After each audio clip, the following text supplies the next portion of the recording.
Okay, so the first thing is discovering your why. What is your inspiration? What are your passions? Most importantly, what type of service do you want to provide to the community? Whether you provide straight services like I do, or you have a brick and mortar store where you have products, you still have to provide some level of customer service.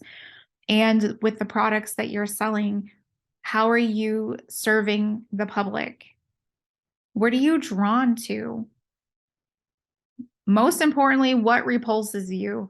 I'm sorry, accountants. I hate accounting, and I try to make it as easy on myself as possible. What does your heart need to experience?